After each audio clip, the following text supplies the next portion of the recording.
So, as Jim said, I work for the Southern Baptist of Texas Convention as their disability ministry consultant.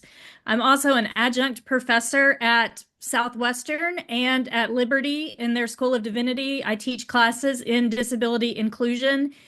And recently, I've been on the task force that the SBC put together after last year's annual meeting in Dallas. And we were asked to evaluate what churches are doing for special needs families and make recommendations to each entity of the SBC. And the EC, the executive committee, passed those a couple weeks ago. And so we'll be presenting those at the annual meeting in Orlando this week. But I have a slide that has that on the recommendations for churches. I have that on here so we could even talk through that if we had time at the end.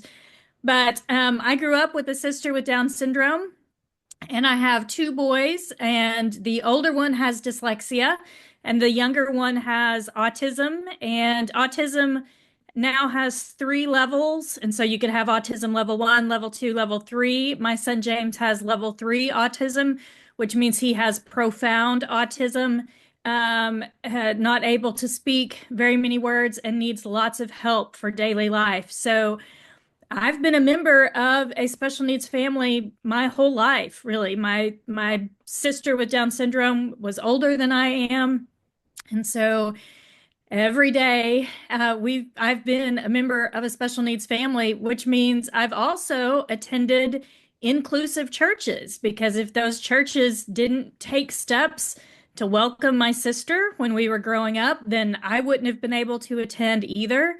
And if the church that we're a part of now didn't take steps to include James, then he and I would have to stay home every week, because my husband is the pastor of our church. And so we wouldn't even get to trade off like some families do. Lee would have to be there, and I would have to be the one home. So we have, my husband and I met in seminary in North Carolina, and then he pastored a church in Pennsylvania. And then we moved to Texas about 10 years ago. And the churches that he has pastored, we have started disability ministries in, or inclusive plans. The church that we served in Pennsylvania was about 125 people. And the church that we're at now outside of Houston when we came ran about 350. And so I don't have experience in the mega churches and with what they have, but I do have experience in more normal sized churches, and have seen the blessings that they can be for families like mine.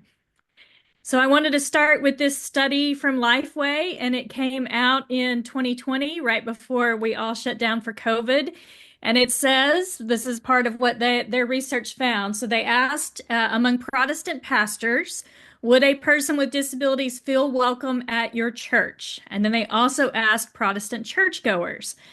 And as you can see, 99% of pastors agreed and 97% of churchgoers agreed.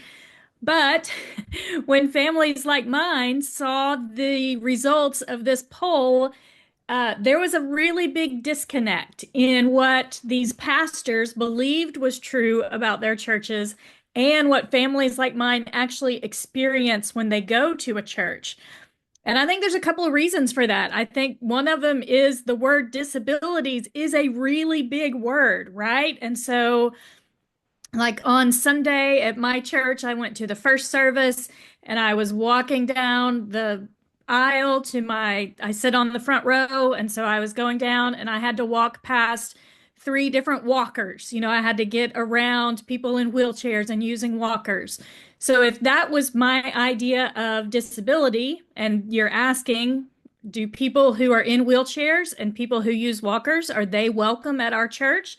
Then I would say, yes, of course. I see them every Sunday. We have a population here who has physical disabilities, and we have a ramp or we have accommodations, and they're able to get into our church. But disabilities also covers autism for my son. It covers Down syndrome for my sister. And so when you think about, would a child with autism feel welcome, or would a young adult with Down syndrome feel welcome? That's a different question. There's also this idea of, what does it mean to feel welcome? Does that mean we greet them and they're able to come to the worship service? Or does that mean that they have equal access to everything other church members have access to, which includes discipleship, fellowship, and serving with their gifts?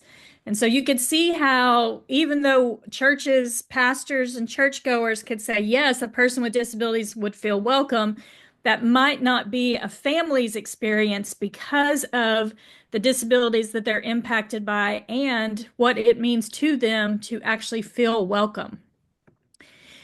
So we have lots of examples in Scripture about how Jesus reacted to people with disabilities and the steps that he took for them to be welcome in churches.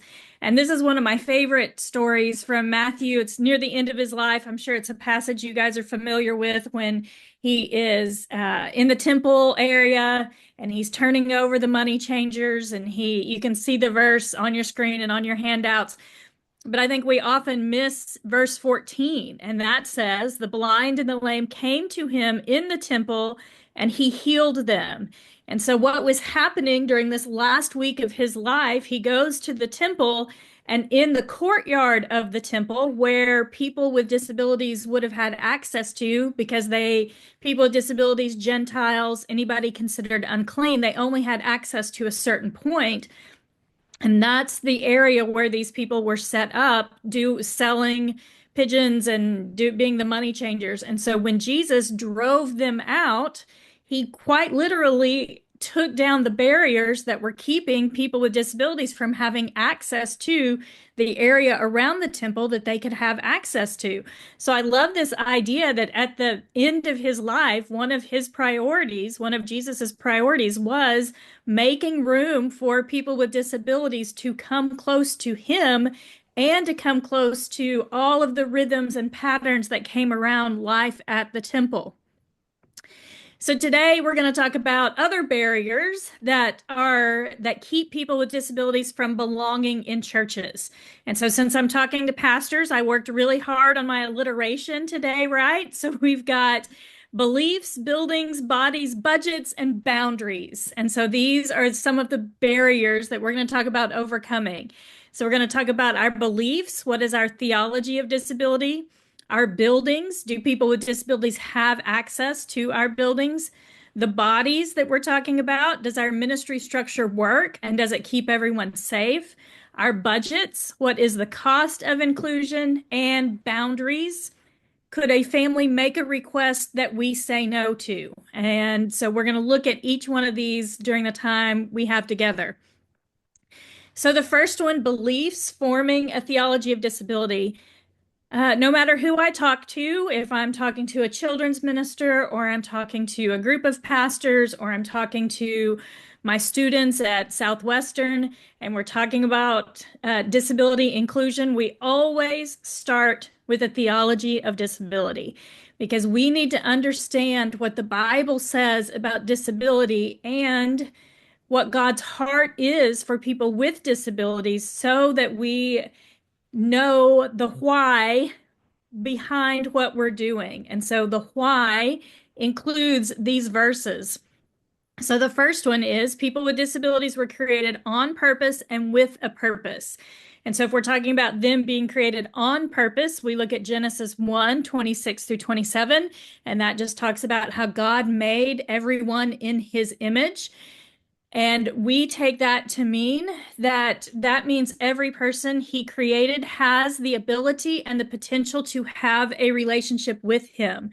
And so when we're talking about disability ministry, we are not talking about a room where we put people with disabilities and entertain them while the rest of their family is being discipled. If we believe that they are also created in the image of God, then we care about their evangelism and discipleship. So we are speaking the gospel to them, and we are including them in spiritual practices like prayer and worship because we believe that God can work in their lives and draw them into a relationship with him.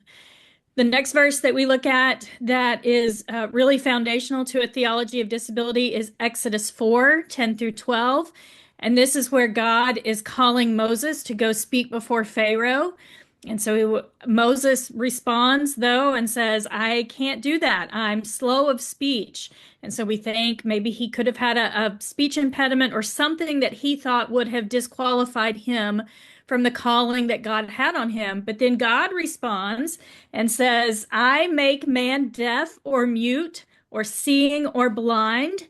And so now go and do what I have called you to do. And so in this verse, we see very clearly that God takes responsibility for disabilities. So he says, for some people, I put disability in their lives for a purpose and for a reason. And so then we can look at Psalm 139, 13 through 16, that talks about how we're all wonderfully made by a caring creator and how he knits us together in our mother's womb. So my sister, who had Down syndrome, when she was being knit together in our mother's womb, God put that into her DNA, put Down syndrome there for a purpose because it would bring glory to him and be for Sybil's good and our family's good. So the next one, we're going to talk about how they are created on purpose, but they also have a purpose. People with disabilities have a purpose with God. And we look at a few passages for that. The first one is John 9. And this is when Jesus and the disciples are walking into a new town and they pass a man who was born blind. And the disciples say, who sinned? Was it this man or his parents? And Jesus says it wasn't because anybody sinned, but this person has this disability so that the works of God might be displayed in him. And so we see that Jesus is opening the disciples' eyes. They thought the disability was part of sin or something negative, and Jesus says disabilities are certainly challenges, but God uses those challenges and those conditions to bring glory to himself. So the next one that is about all of the body parts that make up the church body in 1 Corinthians 12. And Paul says that we have weaker or less honorable parts, but they're still necessary. Our Bibles use the word indispensable. They are indispensable to the mission of the church. And so if our churches don't include people with disabilities, then we're missing out as the church on the gifts that they bring. And then the last one, Ephesians 2:10, it's just one that I love to go back to for myself, for the people I know with disabilities. And it says, we're his workmanship, created in Christ Jesus for good works, which God prepared beforehand so that we would walk in them. And so God has a purpose for every person he created, and we simply walk in that purpose, and that includes people with disabilities. So when we start with a theology of disability, we understand that everyone is made in the image of God with the ability to have a relationship with him. Okay, our next one on buildings. This is the history of accessibility in churches. You guys are probably familiar with this. When the ADA, the Americans with Disabilities Act, was passed in 1990, it prohibited discrimination against people with disabilities, but church buildings had a comment. They were exempt from ADA requirements. Now, there's a lot of reasons for that, and some of those are good reasons. But it certainly was a challenge for people with disabilities at the time to understand that churches may be intentionally not taking steps that would have included them. So the exemption covers church buildings and worship spaces, religious schools, if controlled by a church, and daycares, preschools, or ministries operated by a church. Now, most of us, by then, if we are inheriting a building, we understand that it may not be ADA compliant. There could be lots of things in that building, even if things had happened after 1990 that make it hard for that building to be accessible to people. But I think there is a turn, and lots of us, if we're adding new construction or doing remodels, even though we don't legally have to comply with the ADA, it is easier for us to do that when we're restructuring and rebuilding things at our churches. And so it's often easier and more cost-effective to design for accessibility from the start rather than retrofitting later. And it also aligns with the church's mission of inclusion and hospitality. So even though it's not required, churches are certainly taking steps to be more accessible to people, especially those with physical disabilities. And then I think this is, I'm not going to read the whole thing, but this is reflections from Johnny Erickson Tata. And she was there on the day that the ADA was signed. So she was on the National Council of Disability. And so she spoke into the formation of this. She had a diving accident when she was a teenager and then became a quadriplegic. And so she's been in a wheelchair since then and has limited use of her arms and her legs. So I thought this second paragraph where she's talking about the after the signing ceremony, that Paul Hearn spoke to the crowd. They were all celebrating, and he wanted to make this announcement. And so he said the ADA will mean that there will soon be mechanical lifts on buses and ramps into restaurant and open doors in places of employment. But then after a long moment, he continued, but this law will not change the heart of the bus driver. It will not change the heart of the restaurant owner or the employer. After another long pause and with wet eyes, he lifted his glass in a toast and said, here's to changed hearts. And so I think this applies to churches in really significant ways because we weren't forced to comply with the ADA, but we can certainly show that our hearts are for inclusion and that we understand the importance of making our spaces accessible. And so we have changed hearts because they've been changed by Christ, and that leads us to want to be accessible. Okay, our next one, we're talking about bodies. That's our next B. And so we're talking about full inclusion for everybody. And we want each member of our church to have access to worship, discipleship, fellowship, and service. So I think if we were looking at any church member, we would want them to be involved in these 4 ways. We want them attending our worship services. We want them in some kind of discipleship group, like Sunday school class. That discipleship group often includes fellowship with other believers, and then we want them serving with their gifts to build up the church. So if we want this for every member of our church, we also want this for our members with disabilities. So the goal is the gospel for everyone. And that's kind of how our Southern Baptist churches are different from even other denominations. And so if you talk to other denominations about why they do disability ministry or why they do inclusion, they might talk about it as a civil right, right? Or they deserve, or they have the right to have access. And so it's a little bit of a social justice bent to it. And that makes it different from how we view this in Southern Baptist life, because we see this as a gospel issue. So disability ministry is evangelism and discipleship. There are people, a large significant portion of the population of people with disabilities who don't attend church.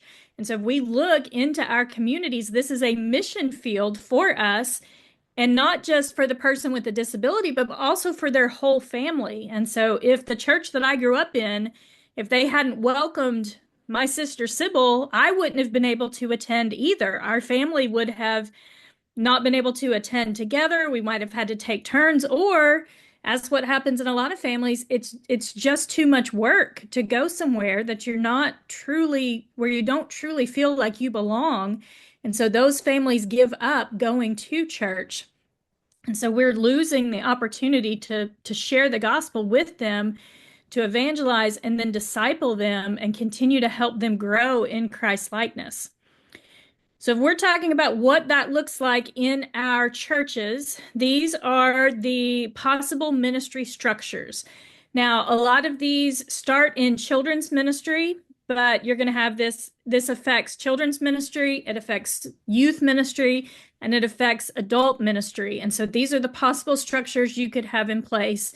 And these are the words that I use to help distinguish each one.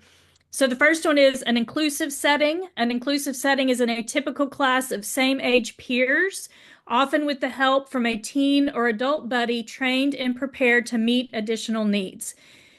So most churches start with inclusive ministries. So they may have a child right now who attends church, and that child is in their children's ministry, but they need help being able to hear, understand, and respond to the gospel, but also participate in the lesson. And so in an inclusive environment, you're not creating new classes.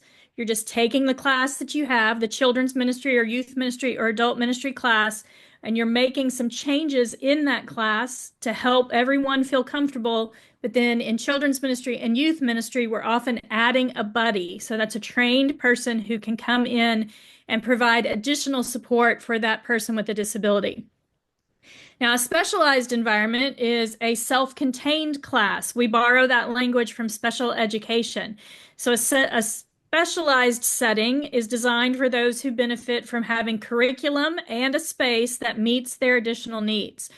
So my son James, because of his level of autism, he is even in an inclusive environment where we would put a buddy with him and put lots of tools around him. That's still not an environment where he can hear, understand, and respond to the gospel.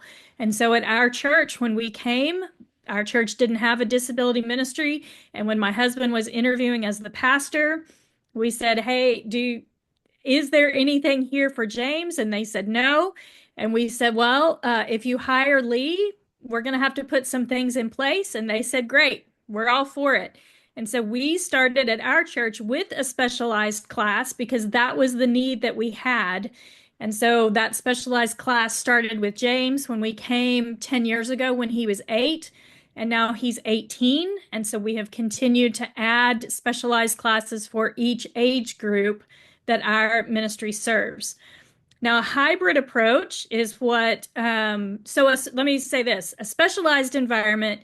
If you are at a mega church, if you like Houston's First Baptist or Prestonwood in Dallas, their disability ministry is the specialized environment. So if you say you're part of disability ministry, that means your family member or your participant is in that specialized environment. The next option is what we see most often in churches of my size and churches that are smaller. And so we do a hybrid model. So we have both options. We have the inclusive setting, we have the specialized setting, and our kids and teenagers go back and forth between the inclusive and the specialized environments.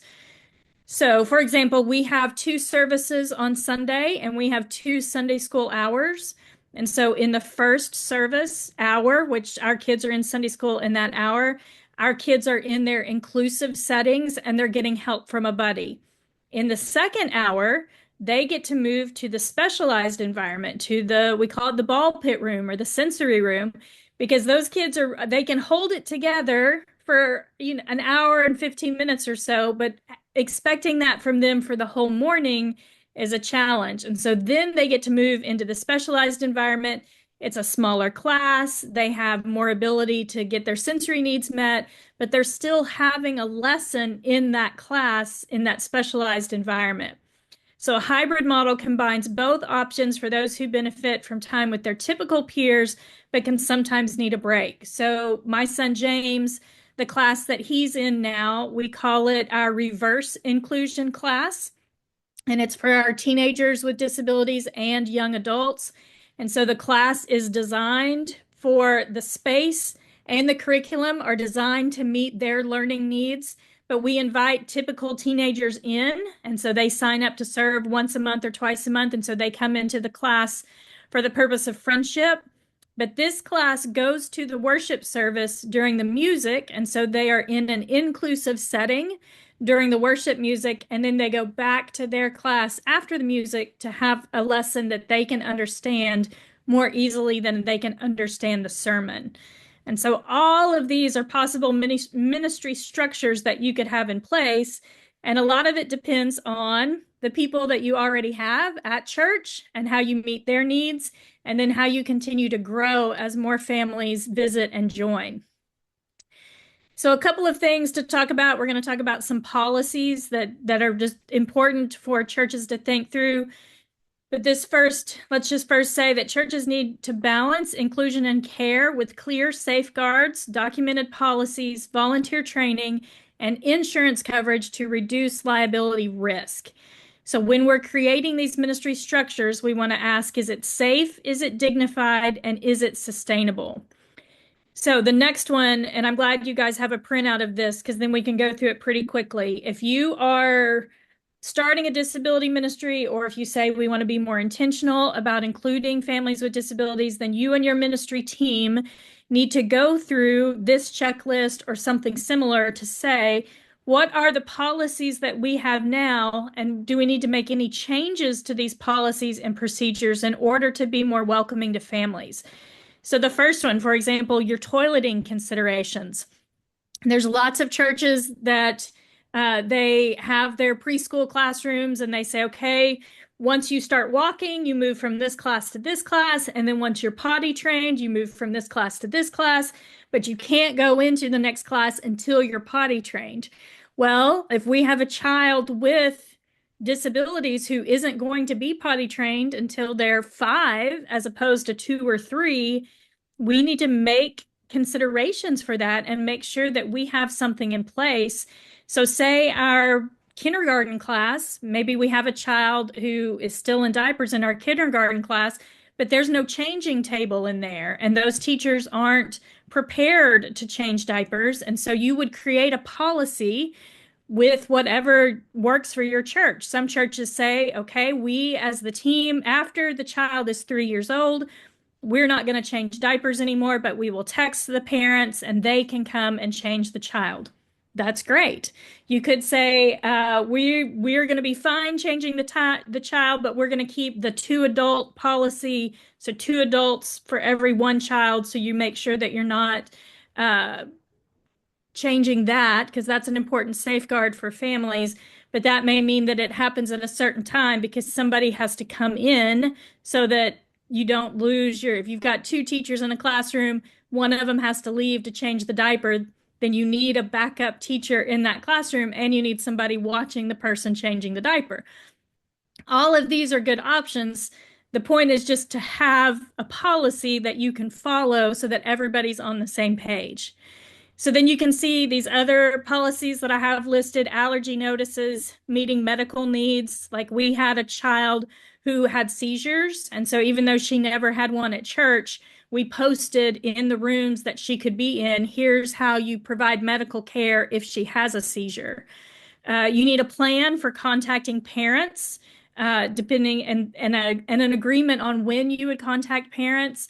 You might have requirements that they have to be on campus. We've done this before on Wednesday nights.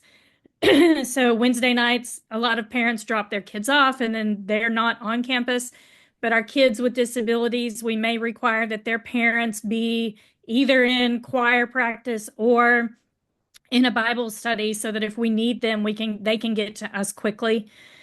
Excuse me. So you need a policy or awareness for security of eloping children. Eloping is just a word in the autism world that means they're running away. So you might have somebody who, like this happens a lot at Vacation Bible School, and because the kids are transitioning from room to room or building to building. And so you're trying to go from one room to another room, and you have one kid that darts out into the parking lot. And so if you know ahead of time that that is a possibility, then you put some safeguards in place for that child.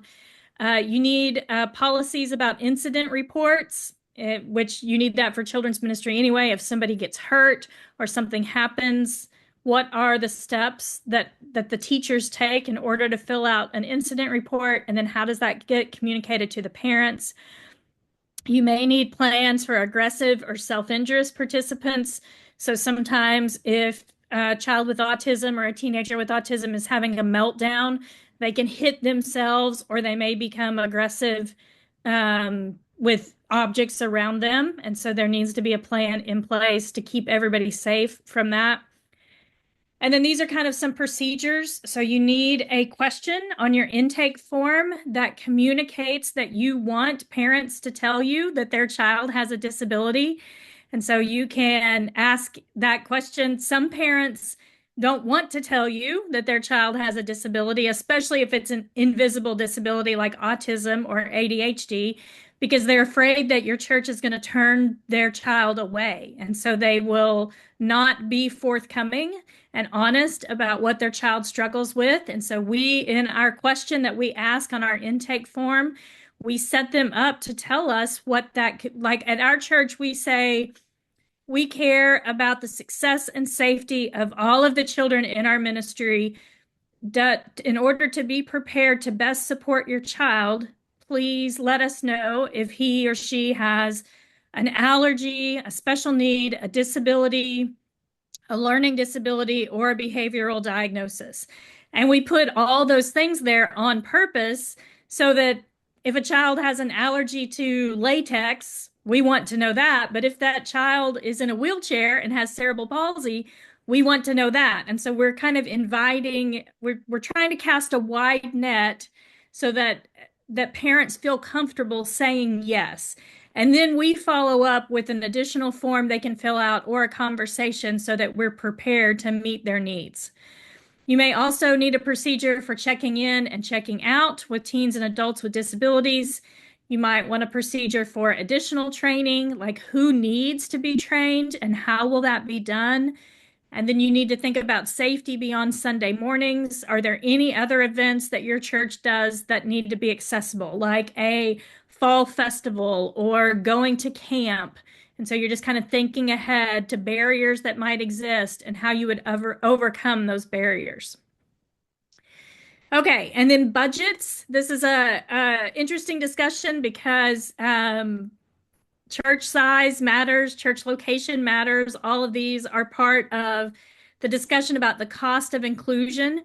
But here are just some principles to remember. Churches of every size can do inclusion.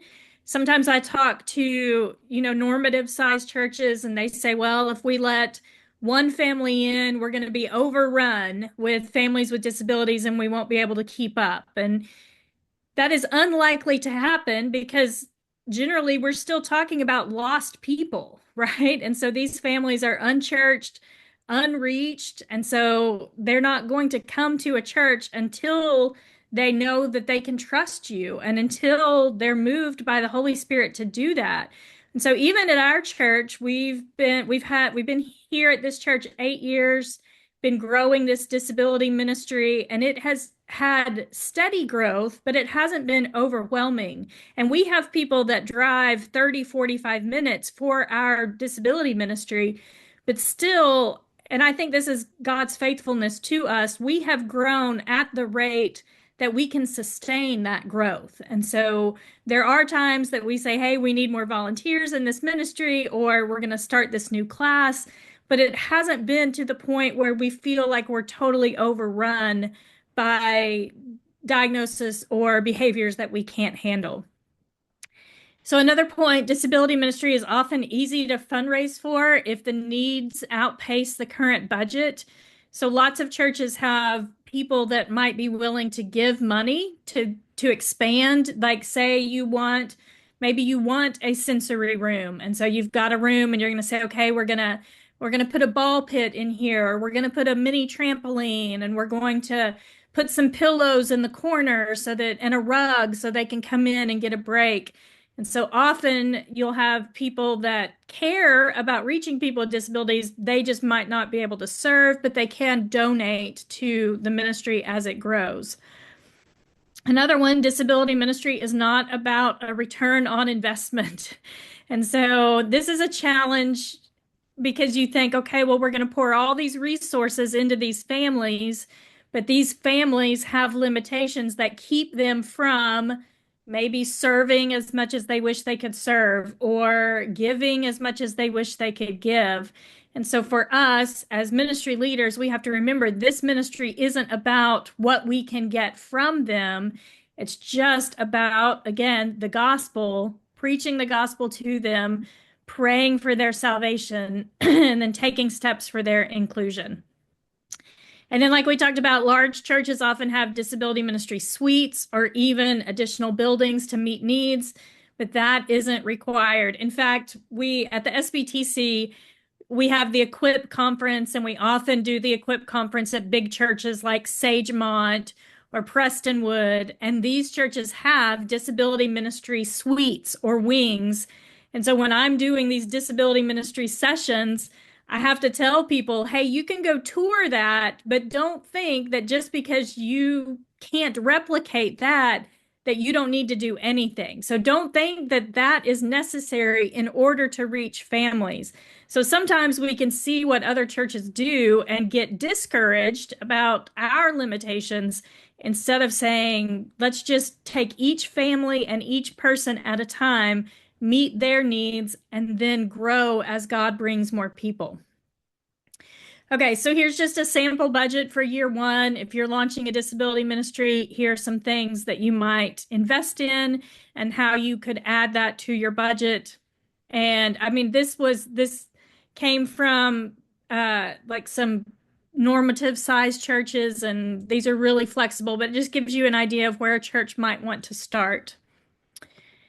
And then the boundaries, can we say no? And so this is a discussion to have with your ministry team or your volunteers.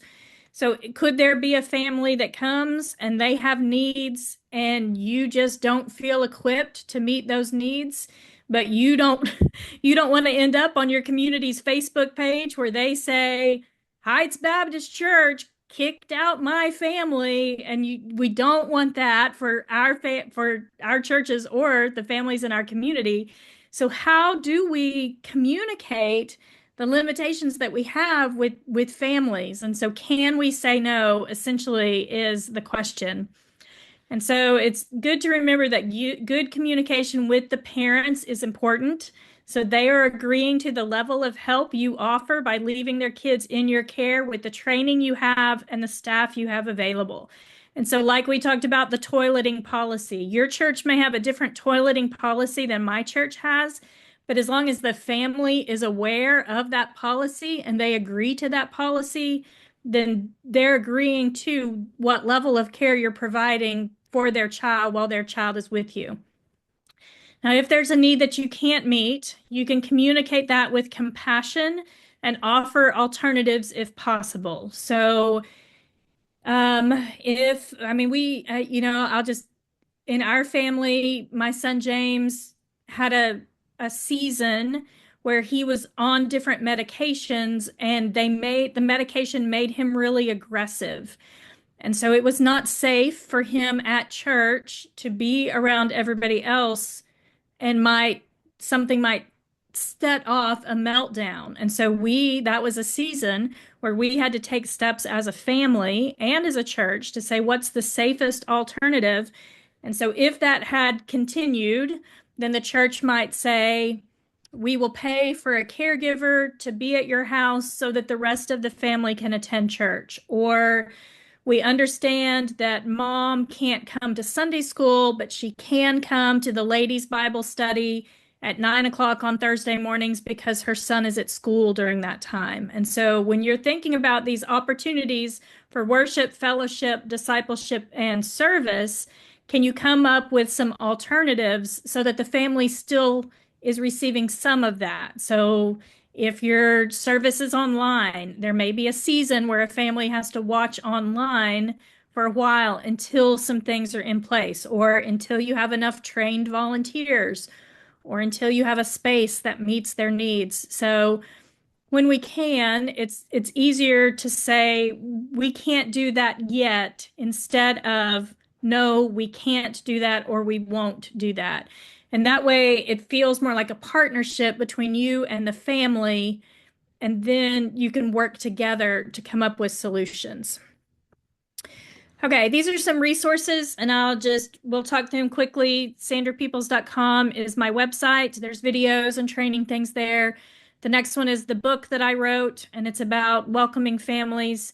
Accessible Church is the website that goes along with the book. Lifeway.com has resources, and they're going to continue expanding their resources, and so that website's there. And then our SBTC site that has training videos and articles and different things. And then these other ones are parachurch organizations. So Key Ministry, on the next column, Johnny and Friends, special needs ministry resources, ability ministry, guidelight, banquet network, overcomer ministries, and wonderful works ministry. These are all websites that you can go to, and they would have, for example, tips for welcoming kids with autism or welcoming kids with ADHD, or how do we transition kids with disabilities from children's ministry to youth ministry? Or we have an adult class and we don't know what curriculum to use. And so these parachurch organizations can help with that. And then I just put one more slide here just because we talked about the task force that the SBC created after last year's convention. And so this isn't on your handout, but I thought it'd be fun to include it. And so the task force met for months and came up with different recommendations for each entity. So we made recommendations to state conventions, and we made recommendations to Lifeway and ERLC and NAM and IMB. Now, you guys know that a task force can't require our entities to do anything. We're just suggesting that they take some steps so that they better equip churches to do disability ministry. And so these were the recommendations that we made for churches, and these will be presented along with the other entity recommendations at the annual meeting in Orlando this summer. And so here's what we're asking churches to do. Understand that 15 to 20% of the population has a disability, but they are underrepresented in our churches, making this an opportunity to reach families with the hope of the gospel. Identify key church leaders and families impacted to help address potential physical and social barriers that may be preventing these families from attending church. With help from our entities, develop a plan for inclusion for children, teens, and adults with disabilities that includes evangelism, discipleship, fellowship, and service opportunities. And then build trust within your communities to reach families affected by disability by meeting practical needs and pointing them to Jesus, who meets their deepest need. So that's what will be presented that we're hoping churches will take some steps toward, but be supported in those steps from resources from our entities.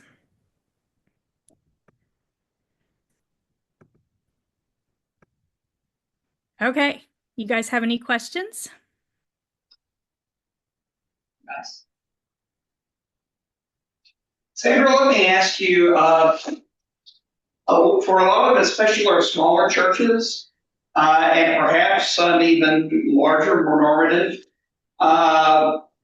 their first invitation to considering ministry to the disabled is going to be that family that visits, or that family that has the diagnosis, that family that's been in the church forever, that has a new child coming in with that.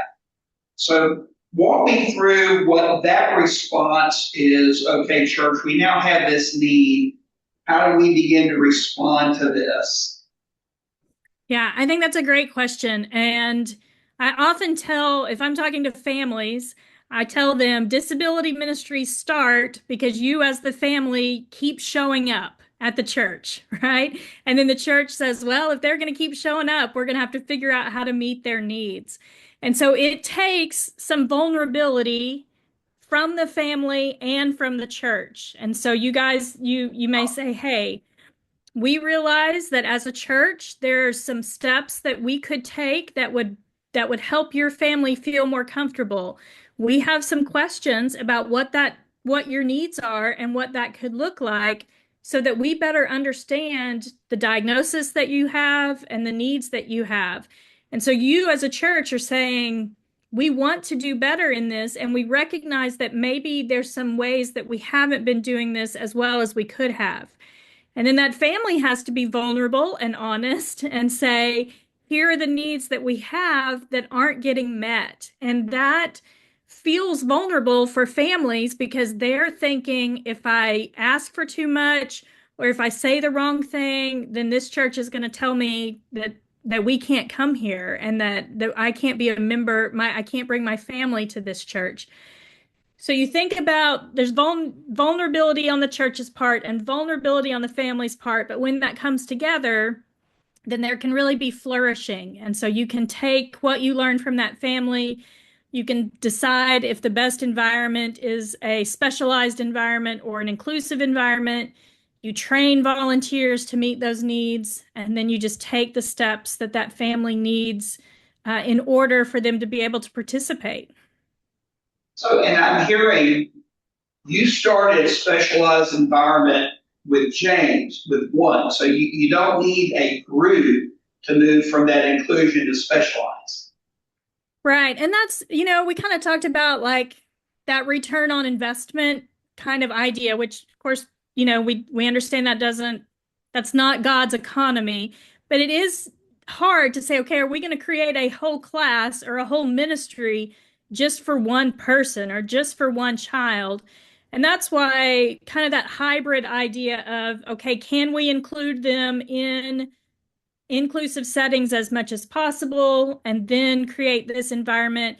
But once we create, like at our church, when we said, okay, we're going to create this class for James, there were other kids at the church that benefited from having that as an option. And so they had been struggling in regular children's ministry classes and not getting their needs met. So when we started that class for James, those other kids spent at least part of their time in that class.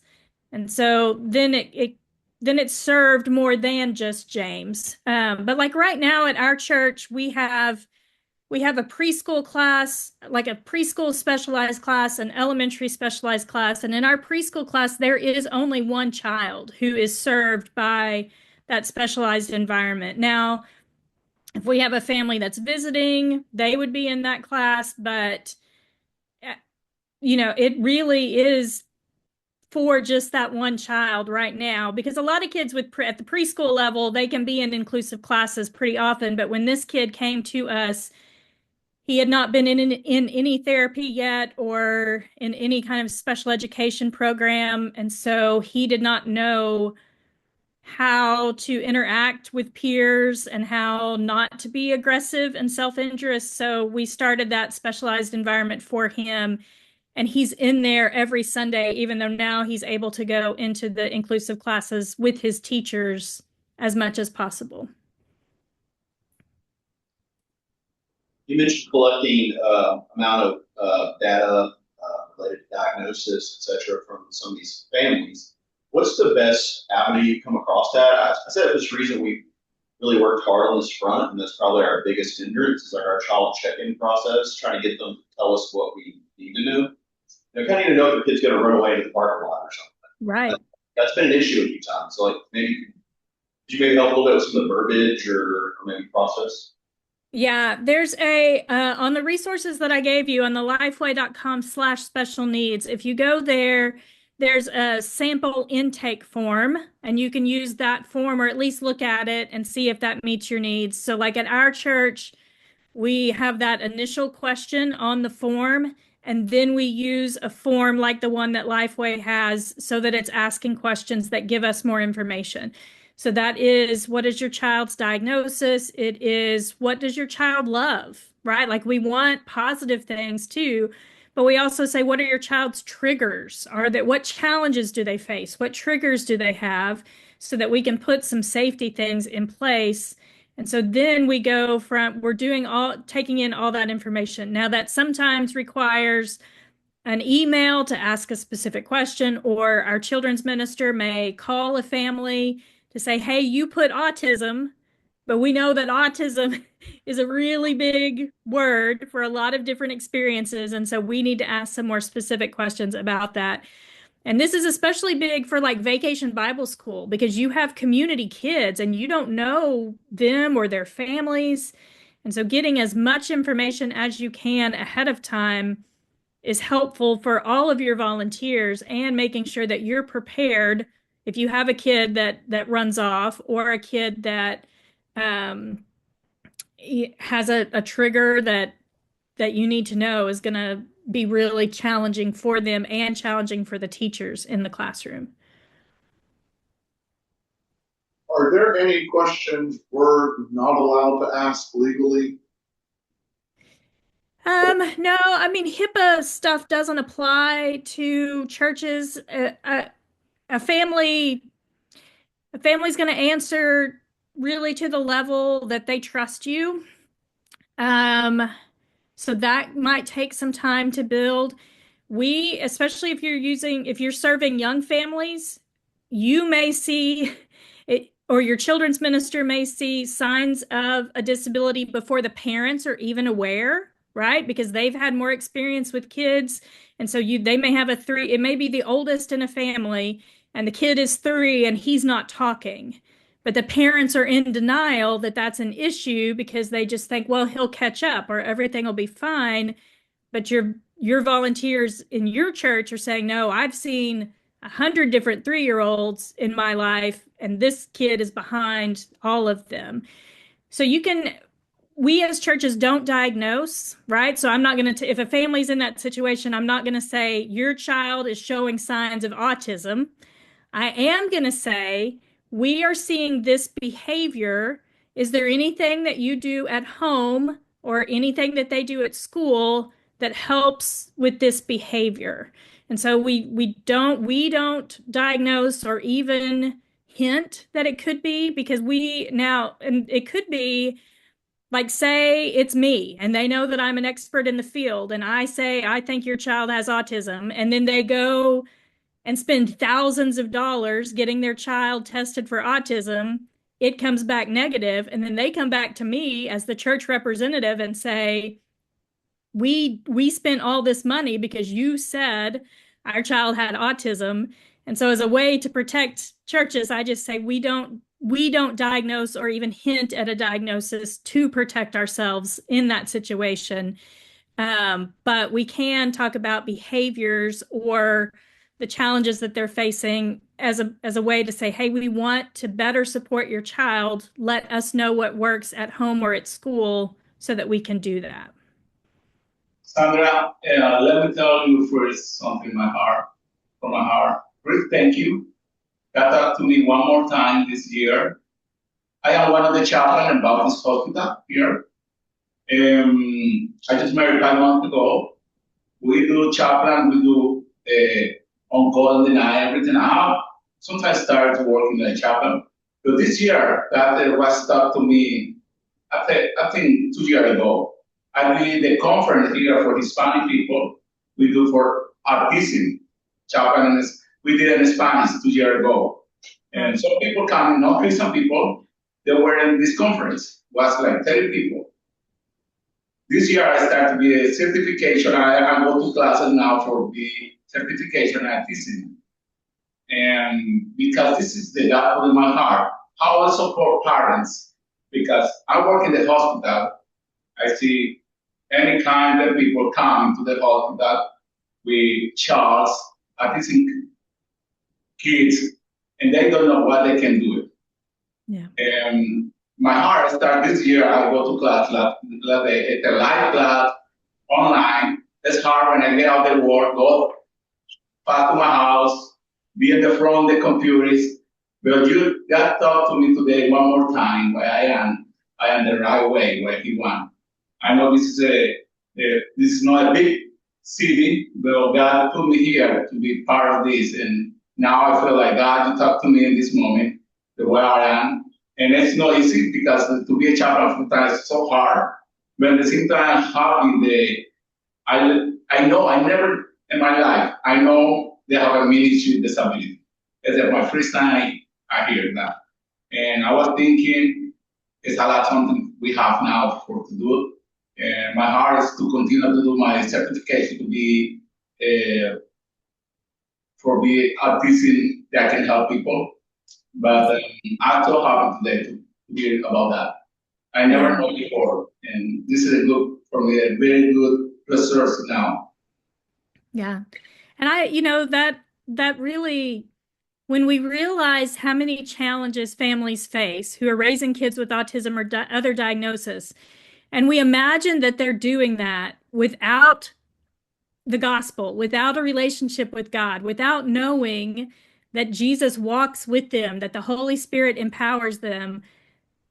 I can't imagine that life. I can't imagine for myself. I can't imagine how hard it would be to wake up day after day and face a life that you didn't know that God had created and ordained for you and had a purpose behind. And and that you have a church family to support you on those hardest days. So that's why I love that our purpose behind this in our Southern Baptist churches specifically is the gospel and evangelism and discipleship, so that we give the hope that we give to these families that so desperately need it.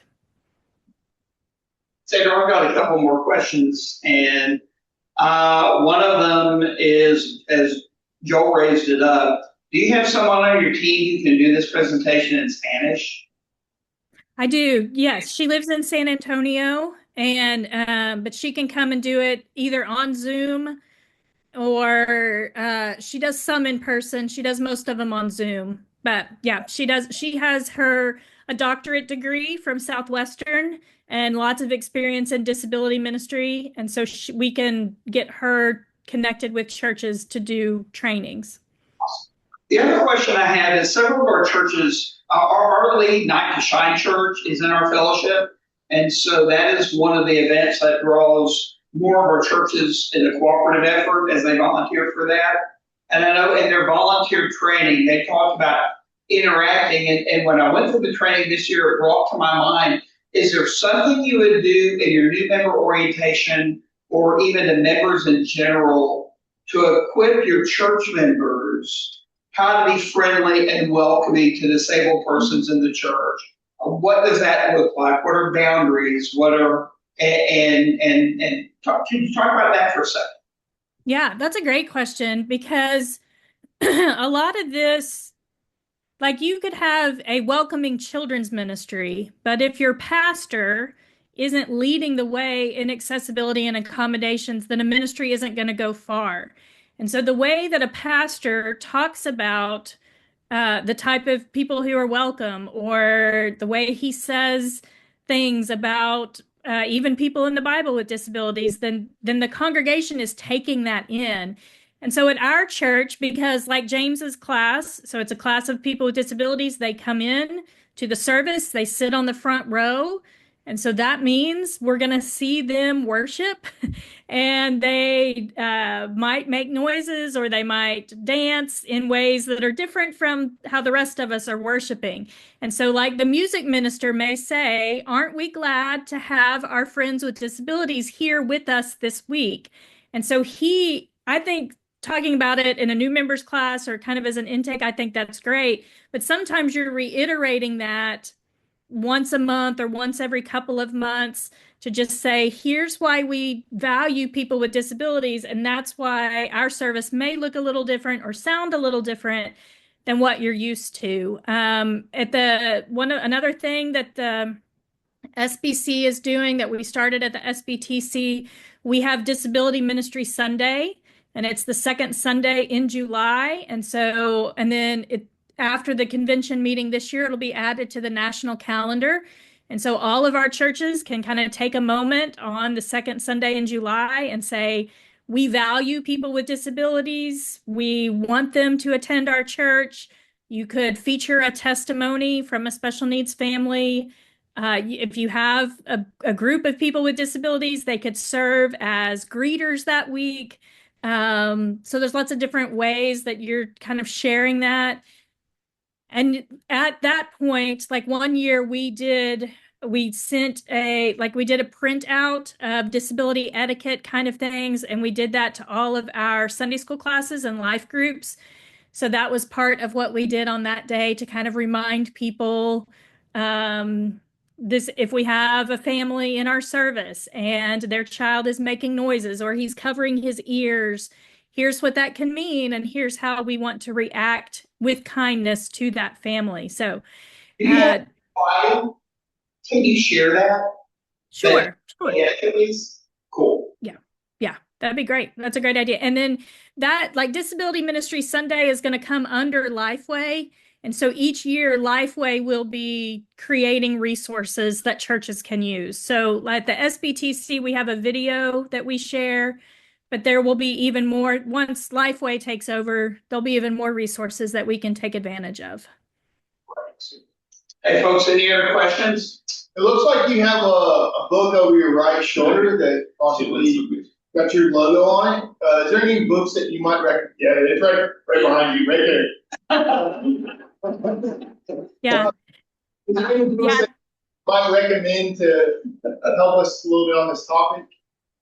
Sure. Yeah. My church, accessible, I mean, my book, Accessible Church, is like, it starts with the theology of disability, cast a vision for what the number, like it explains different disabilities and how that could affect church life for those people.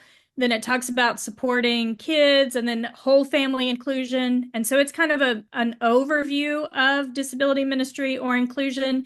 And it's helpful if you're interested more in the theology part of it. Michael Bates has a book, Disability and the Gospel. It's published by Crossway. It's a really helpful book. There's some others on like inclusive practices, specifically for children's ministry, those kind of things. If you go to my website and you like type in recommended books, a list will come up. Like this book over here, that book is like it's about children and salvation, and then there's one chapter in it about how do we share the gospel with children with disabilities. And so there's lots of good resources out there that'll be helpful. And then there's more coming. I think one of the things I'm most excited about with this emphasis in the SBC is that, you know, we're going to tell Lifeway, we need more resources. We need curriculum. We need books. We need trainings. We're going to tell our state conventions that we need it. And then hopefully they will continue to produce what we need so that churches have easier access to it. Yeah, just for all the pastors to know, at Pine Forest, we are moving an organization onto our campus. It's going to be our old food pantry that's going to use right now. It's called Darwin Place. Okay. It's all about adults with disabilities. Okay. And we're going to move them on, and we're going to be doing some ministry groups and things with them. So there's nothing that I'm aware of in the greater area that's actually filling that niche. So another question too about curriculum, like with preschool children and teens. My daughter teaches sixth grade, and she was recently sharing how illiterate sixth graders are, and how do we do discipleship in an oral tradition now almost, because like she has dyslexia and they don't read well. So it's just kind of mind blowing for me a couple of weeks ago, just processing some of that. So even with these resources you've listed here, what are some of the better, I guess, curriculums that are out there right now for special needs? Well, specifically, if you use Lifeway curriculum and you use Bible Studies for Life, there are accommodations in that curriculum for kids with special needs. So in the back of the curriculum book, it'll say, here are some changes you can make for kids with special needs. They also do that in their Vacation Bible School curriculum, so that's in there as well. If you use the Gospel Project, they will start having accommodations for kids with special needs in 2028. So they are working on that now, but because of the cycle, it will be in 2028. If you have kids with more profound disabilities, Lifeway does their Special Buddies curriculum. And so if you have a specialized class, then you can use that curriculum. It goes along with the Bible Studies for Life, but it's a little bit different. And then at our church, we use Awe and Wonder curriculum. And on the list of resources, it's the resource that it's like special needs resources, I think is and then that is a very specialized curriculum that our kids and teenagers and adults like James with more profound disabilities, they use. Now, Lifeway and so B&H and Crossway both do their Bibles in the dyslexia font. So you can get a children's Bible, a CSB, or an ESV in the dyslexia font there's a kid version and an adult version.